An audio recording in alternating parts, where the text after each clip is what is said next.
7, 8, 9, 10. You got 15.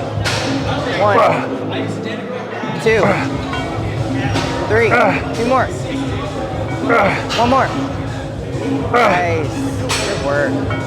Dang. Extra credit. Shit. Shoot.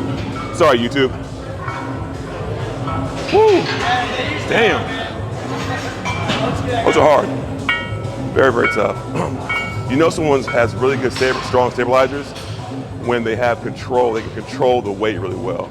Like when you first use this bar, your central nervous system has to adapt to it.